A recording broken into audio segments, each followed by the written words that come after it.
Dear students, welcome to EPG Panchala. I am Professor P. Bhaskar Reddy, Department of Ancient Indian History, Culture and Archaeology, Sri Venkateswara University, Tirupati. I am the coordinator for the paper Outlines of Indian History and also principal investigator of the subject Indian Culture. In the present module, you are going to learn about the history of the Mahajanapadas, rise of Magadha, Nanda Dynasty, and the invasions of the Alexander. The learning objectives of the study are the sources for the study of the history, the 16 Mahajanapadas, rise of Magadha under the Haryanka and Sisunaga dynasties, achievements of Bimbisara and Ajatasatru, Nanda dynasty, the achievements of Mahapadma Nanda, Persian invasions, Alexander's invasion of India. The prime aim of the paper is to study the political history of India starting from 6th century BCE to up to the rise of Mauryan Empire. In this period, several interesting political developments took place in North India and Northwestern India. That things we can discuss in the present module with this aim. Various source materials are available to study the history of India for the above period, particularly Buddhist and Jaina works like Suttani Pitaka, Vinaya Pitaka, Suttani Pata, Bhagavati Sutra, Parishishta Parvan, the Puranas, Greek and Latin narratives, archaeological materials. They are providing interesting information about the prevalence of various Janapada states and also the invasions of the Persians and Greeks in that particular period. Before going to discuss about the political developments, let us understand the political situation that prevailed in ancient India in 6th century BC. In the beginnings of the 6th century BC, there were many independent powers that ruled over northern India and northwestern India. Among that, some are monarchical form of governments and some are republican states. The monarchical rulers concentrated in the region of Gangetic Basin, whereas the republicans concentrated in the foot of the Himalaya hills and northern western India. Now, these rulers were known in the history of India as Janapadas or Mahajanapadas. Let us discuss about what is Janapada and which are the Janapada states that ruled over in the ancient period. Janapada literally means the place where the people put their feet or lived. They were the permanent settlements of the agricultural communities of the later Vedic age in India. They were named after dominant Kshatriya clans ruled over that period. These territorial entities in the Buddhistic age came to be regarded as Mahajanapadas. According to the traditional literature, there were 16 large states existed and ruled over in the 6th century BC. They were known as Sodasa Mahajanapadas. Now, we can shift our discussion to know about the 16 Janapada states, where they were existed, their location, and the history of each Janapada and the historical importance of that Janapada. Earliest Janapada is Anga. Earliest reference to this Janapada is found in the Atharva Veda of Vedic literature. Anga comprised the modern districts of Bhagalpur and Mungir in Bihar region. The Champa river formed the boundary between Anga in the east and Magadha in the west. Champa was its capital. The ancient name of Champa was Malini. The city of Champa it is said to be that was built by Mahagovinda. It is one of the 6 great cities of India during the time of Buddha. It was also a great center of trade and commerce. The king of Anga has a friendly relations with the another Janapada, Kausambi. Kasi was another Janapada. The kingdom of Kasi was the most powerful in the beginnings of 6th century BC. Its capital was Varanasi, bounded by the rivers Varuna and Asi on the north and south. That's why this Janapada became popular as Kasi. Kasi was famous from the ancient times for the cotton textiles and market for horses. It is said to be that Buddha delivered his first sermon in Sarnath near the city Varanasi. Kasi was conquered by Kosala sometime before the time of Buddha. Thus, Kasi became a part and parcel of the next Janapada. Kosala is another Janapada. The kingdom of Kosala corresponded to modern Audh region. It is one of the most powerful kingdoms in the beginnings of 6th century BCE. Kosala contained 3 great cities of ancient India, that is Ayodhya, Saketa and Sravasti. The kingdom of Kosala was divided into 2 parts, north and south, by the river Sarayu. Sravasti was the capital of Uttara Kosala. Kushavati was the capital of Dachina Kosala. Prasenajit, a contemporary of Buddha, made Kosala as a formidable kingdom, and it became very powerful kingdom in that beginning of 6th century BCE.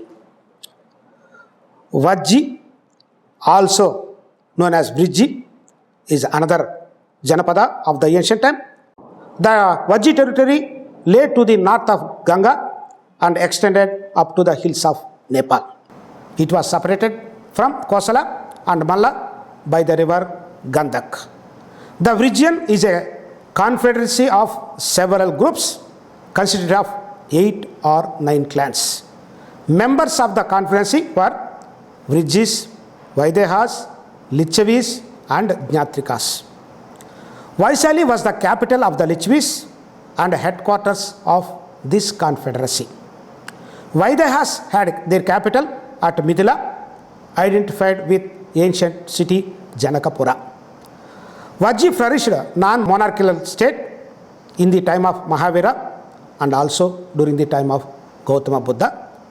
The Lichavis attacked Magadha during the time of Bimbisara's reign. There was a treaty and matrimonial alliances with the princess of Lichavi and also Bimbisara of Magadha. Mallas are another Janapada. They are mentioned in the Buddhist and Jaina works. It is a powerful tribe in eastern India. But there were many branches in this clan. 2 branches had their headquarters at Kushinara and Pava. It is said to be that Buddha died in the vicinity of Kushinara. Buddha's last rites were performed by the Malla Janapadas. That is the importance of the Mallas in the history of ancient India. Chedi was the another territory corresponding to the eastern part of modern Bundelkhand. Shuktimati was its capital. The important towns that were located in the Chedi territory are Sahajati and Tripuri. Shishupala, one of the legendary enemy of Krishna, belongs to this Chedi kingdom. Except this epic legends, nothing authentic to know about the further history of the Chedis. Vatsa, another Janapada, was situated on the banks of the river Yamuna. Kausambi or Kosam near Allahabad was its capital. It is very rich and powerful kingdom in those days.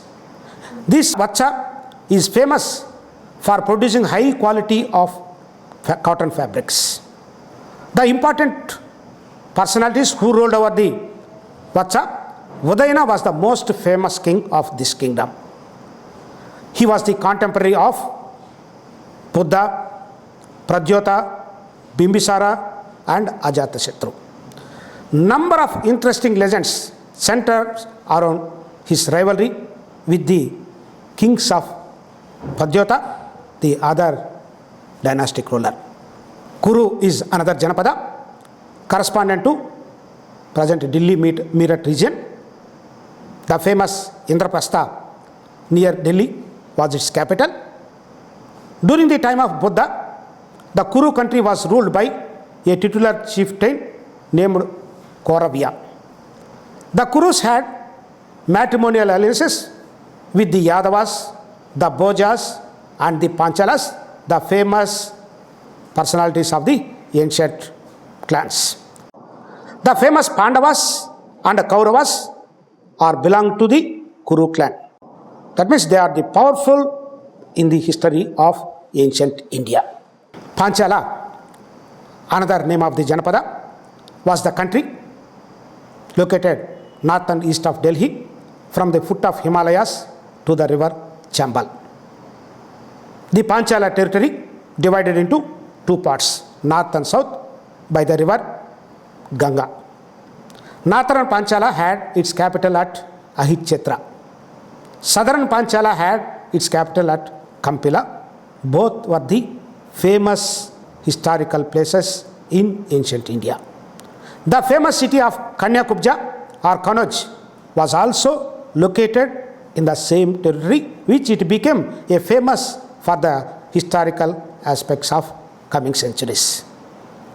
It is said that Kurus and Panchalas struggled for several years for the possession of Uttara Panchala region. That shows about the conflict between Kurus and Panchalas. It is known in the historical tradition of ancient India. Matsya, another Janapada, located in the Jaipur region of Rajasthan, extending into Alwar, Jaipur, Bharatpur regions. Viratanagar, the famous historical city of Mahabharata, named after its founder king Virata, it was the capital of the Matsyas. The Matsya Janapada first appeared in the Rigveda. It shows about it has its ancient origin. Shatapada Brahmana mentions a Matsya king named Dvasana Dvani Vatayana. Some of the edicts of the famous Mauryan king Asoka have been found at Bairat. That shows it has here the importance of the Matsya continued from Rigvedic time to Mauryan period. The Pandavas, it is said to be that, stayed in the court of Viratanagara during the time of their Ajñatavasa of 1 year. That is the importance of Matsya territory in the Indian history. Surasena, the other Janapada, Madura was its capital. Buddhist tradition describes the king Avanti Putra. He was the first among the chief disciples of Buddha who worked for the progress of Buddhism. In the Mahabharata and in the Puranas, the ruling family of Madura is given as Yadus. The Yadu or Yadava tribe was divided into Vitihotras and Shatavatas. The Shatavatas were subdivided into Andaka, Vrusni, Mahabhojas, Daivavriddhis, etc. The interesting is the epic hero Krishna belongs to the Vrusni clan. The Vrustis of Madura are described as Sangha even in the Kautilya's Arthashastra of Mauryan period. Asmaka, another Janapada. It is a South Indian Janapada situated on the banks of river Godavari. Its capital was Potali or Potana, identified with Bodhan in Andhra Pradesh. The royal sage Asmaka is said to have founded the city of Bodhana, which it connects the traditional history of that city. River Godavari flowed in between two neighboring kingdoms, of the south, Asmaka and Mulaka. Mulaka had Pratisthana or Paitan as its capital. Later, it became an important center of political activities in Deccan during the Satavahana time. Asmaka and Mulaka are represented as two Andhra territories, but Mulaka not figured in the Janapada. Another important Janapada is Avanti. Avanti, it is one of the four great monarchies that ruled over India in the beginnings of the 6th century BC. The Avanti Janapada correspond to the Ujjain region together with a part of Narmada Valley from Magadha to Maheswara. This territory divided into north and south by the river Vetravati. Ujjain and Mahishamati are the capitals. It is located in very fertile agricultural tract controlling rich iron ore. Because of that, it was one of the wealthiest kingdom in the Janapada time. The king Pradyota, the contemporary of Buddha, was a powerful king. Pradyota has been described as Chandala in the Puranas. Most probably, this region was ruled over by the Republic tribes. Gandhara, the famous traditional city of the ancient tradition, comprised the modern districts of Peshawar and Rawalpindi in Pakistan and Kashmir Valley. It is one of the important Janapada in northwestern India, presently located in Pakistan. Takshashila or modern Taxila was its capital. It is known that the city was founded by a prince Taksha, hence it is named after that king. Panini, a native of Gandhara, refers to the city of Takshashila. It was a center of trade and ancient seat of learning in those days. The great luminaries and personalities like Uddalaka, Swetaketu and Kautilya were educated in this famous institute. King Pushkarin, the ruler of Gandhara, was a contemporary of the king Bimbisara, who ruled over the Magadha in the same period. He had a cordial relations with Magadha and waged a successful war against another Janapada, Avanti. Kamboja is another Janapada located in the Uttarapada and very close to Gandhara. The famous epic Mahabharata connects the Kambojas with a place called Rajapura or Rajori. The Kambojas are represented as living under a monarchical system. Chandavarman and Sudakshana are the prominent kings mentioned in the Mahabharata. In the later times, this monarchy gave a place to Sangha form of government, so some political changes were occurred in the later course of time. So far, we discussed about 15 Janapada states who ruled over the beginnings of the 6th century BCE in North India and also northwestern India. The last but not the least is Magadha Janapada. Magadha was the most powerful and prosperous country in the beginnings of 6th century AD. It corresponds to the present Patna and Gaya districts of Bihar. Girivraja or Rajagruha was its capital. Gaya was the important place where Buddha enlightens in that particular place. Magadha rulers Bimbisara and Ajatasatru in the later course of time became very famous, and they are the followers of Buddha. In the Ramayana, this Magadha is also known as Vasumati. Thus, Magadha, which was a part of Janapada. In the coming centuries, it became one of the powerful empire in the middle of 5th century BCE. So far we discussed about 16 Janapadas and their political importance, their location, the rulers, and its traditional importance. In the beginnings of the 6th century BC, all the Janapadas held their power. In the later course of time, all the Janapadas did not play same role. Because of the rise of Magadha, several Janapadas lost their historical pigments. As a result, some of the Janapadas declined and the weak Janapadas were occupied by powerful monarchies. All the 16 Janapadas did not play the same role in the contemporary politics. In the 6th century BCE, only 4 states, Kasi, Kosala, Magadha, Vijayanapada Confederacy remained important.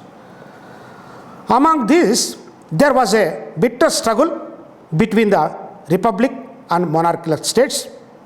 The Gangetic Basin became an ample of discord. In this struggle, Magadha rulers successfully suppressed the other states by using their power, arms, and diplomacy. Thus, Magadhan kingdom was converted as Magadhan Empire in the middle of 5th century BCE. So that we can turn our discussion, who are the important rulers of Magadha, how they emerged as powerful political recon, we can discuss now. The first rulers who started an imperialistic ambition in ancient India by suppressing the Janapadas are Sisunaga Dynasty. Bimbisara and Ajatasatru were the founders of this Magadha Empire. Particularly, the accession of Bimbisara began the rise of a new dynasty. He ascended the throne at the age of 15. He used arms and made several innovations and also followed a diplomatic policy to expand the Magadha power in that period. In the initial stages, he conquered Anga and maintained matrimonial alliances with the leading monarchs of the other Janapadas. He maintained friendly relationship with Pradyota, the king of Avanti. It is said to be that Bimbisara was a devotee of both Buddhism and Jainism. So far we discussed about Bimbisara as a founder of the Magadhan Empire, how he made it as a powerful empire due to his achievements, innovations, and diplomatic policies. Similarly, his successor Ajatasatru also contributed for further growth of the Magadhan Empire. Ajatasatru, it is said to be that he was an ambitious king. To capture the power, he imprisoned his father Bimbisara and also killed. Regarding his achievements, he waged a war with Prasenajit of Kosala and annexed Kosala into the Magadha Empire. He also opposed the tribal confederacy of Vijis headed by Lichavis of Vaishali. Thus, he succeeded in subduing the confederacy of 16 kingdoms under the headship of Vaishali. Historically, he has a great name. He built Patalyanagara or Pataliputra in the vicinity of Ganges. You know, in the history of India, Pataliputra emerged as an important political center from the time of Mauryas and continued 600 years of its glory. Ajatasatru, it is said to be that, interviewed Lord Buddha and confessed killing his father when he became a king. The meeting with Buddha is indicated in the sculptures of Barhut. During his time, 3 great teachers entered Nirvana. They are Buddha, Mahavira, Kosala, Maskariputra. Ajatasatru died in the year 461 BCE and succeeded by his son Udayan. 5 successors of Ajatasatru ascended the throne after killing their fathers. The history of Magadha after Udayan is confused. So far we discussed about the emergence of Magadha as a political center with the achievements of Bimbisara and Ajatasatru. And after Udayan, the rulers lost their importance and Haryanka dynasty came to an end. After Haryankas, the Sisunagas or the another rulers who ruled over the Magadha Empire as a successors of Haryankas. Now we can shift our discussion who are Sisunagas and their historical importance. Haryankas were succeeded by the Sisunagas.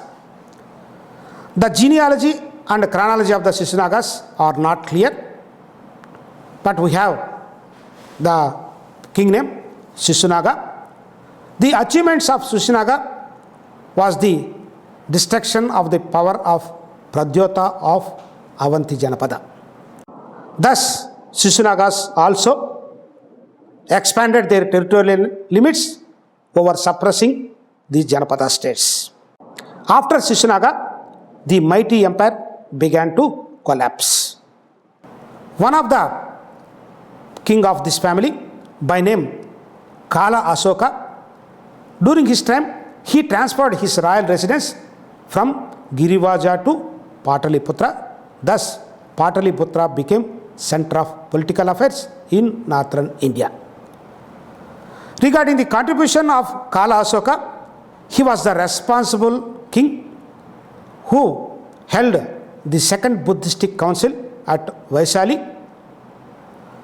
And after that, Sisunaga Dynasty ruled for a half century, but we don't have much details about the further rulers. After the declining of Sisunaga Dynasty, another powerful dynasty that emerged as a political reckoner is the Nanda Dynasty. The Sisunaga Dynasty was overthrown by the great Mahapadma. He was the powerful ruler of the Nanda dynasty. He not only established the dynasty and also uprooted all the Kshatriya dynasties in northern India, and as a result, he assumed the title Ekarath.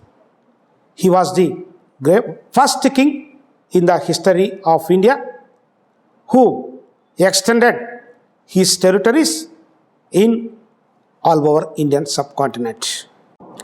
The politics mention him as Ugrasena.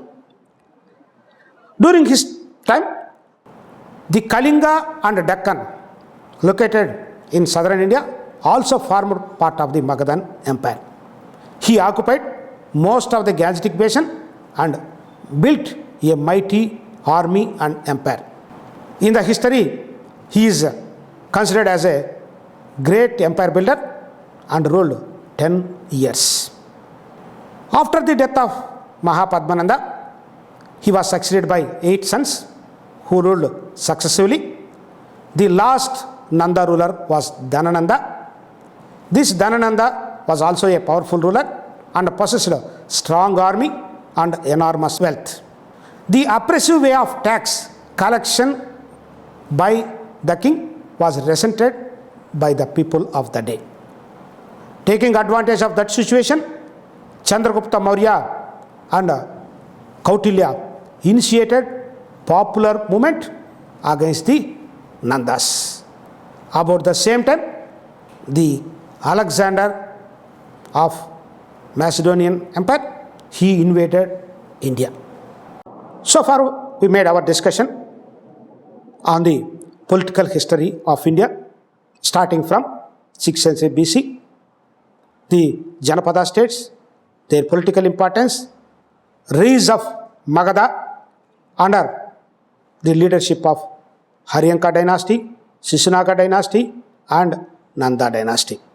When they are holding their power in various parts of India, in the same time, several foreigners, Persians and Greeks invaded and they occupied certain portions in north and northwestern India.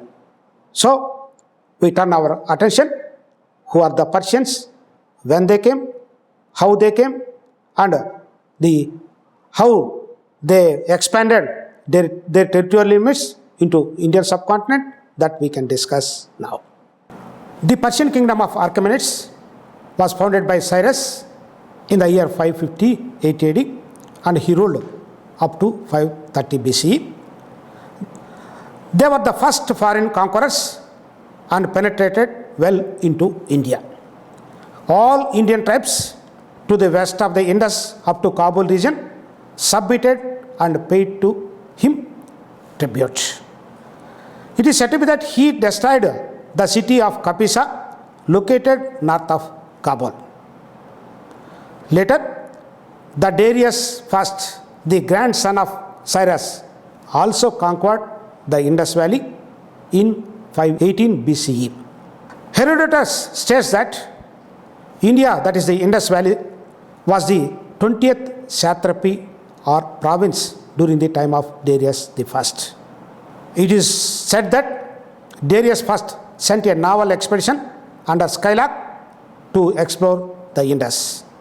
Sindh and a portion of Punjab formed part of his Indian conquest. See the statue of Cyrus the Great and the extension of the Persian invasions and relief of Darius I in the Persepolis. The Indian provinces continued under Jargas, who ruled in between 486 to 465 BCE. During his time, he obtained the military services of Indian contingent to fight his battles in Greece. But the Persian Empire declined in their territories after Jargas.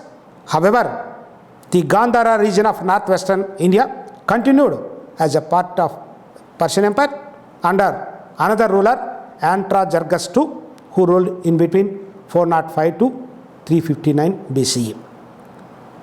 The other Persian ruler, Darius III, enlisted the Indian soldiers and he made a strong resistance to the Alexander invasion. During the Persian invasions and their inroads into India, it provided an impetus to the growth of Indo-Iranian commerce. They introduced the Kharoshti script, the official script of the Persian Empire, which it was also used by Mauryan Emperor Ashoka in his edicts in the northwestern Indian subcontinent.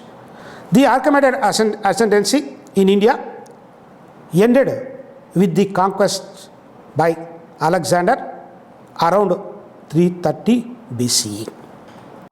So far, we discussed about the Persian invasions and their occupation of the Indian territories, particularly in the region of Indus and northwest India. After Persians, the Greeks followed similar invasions, particularly Alexander is the one who made an extensive campaigns during his tenure. The Greeks were the second invaders of India. Alexander ascended the throne of Macedonia in 334 BCE. He defeated the last Persian emperor, Darius III, and established his own empire.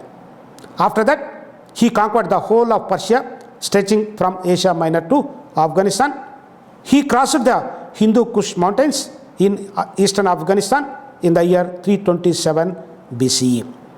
He fought against various tribes of northwestern India who were the rulers for more than a year. Ambi, the king of Taxila, accepted Alexander's suzerainty. Porus, another king, was defeated and captured in the Battle of Hydaspes. Impressed by the courage and heroism of this Indian prince Porus, he reinstated and made him as Ali with the same powers. He determined to go further, but his soldiers refused to obey. As a result, he decided to return to his own territories. During his time, he made administrative arrangements to look after the newly conquered territories in India. However, on the way back, there were military encounters with the Ganas where Alexander faced some troubles. He is seriously wounded in the battle with Agalasai and Malwa, and with that wounds, he died in the year 323 BCE at Babylon. See the statues of Alexander and also the battles of Hydaspes.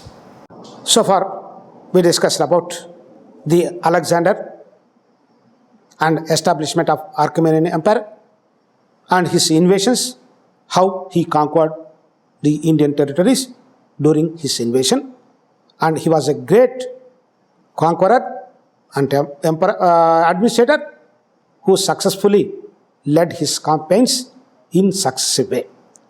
Now, what was the effects of the Alexander invasion in the Indian political scenario? That is essential to analyze. Due to invasions of Persians and also later Greeks, Europe came into close contact with ancient India. The Indian campaign of Alexander was a triumphant success. It encouraged the political unification of northern India. The system of small independent states came to an end, and they established a direct contact between India and Greece in different fields. It also increased the existing facilities for trade between India and West Asia.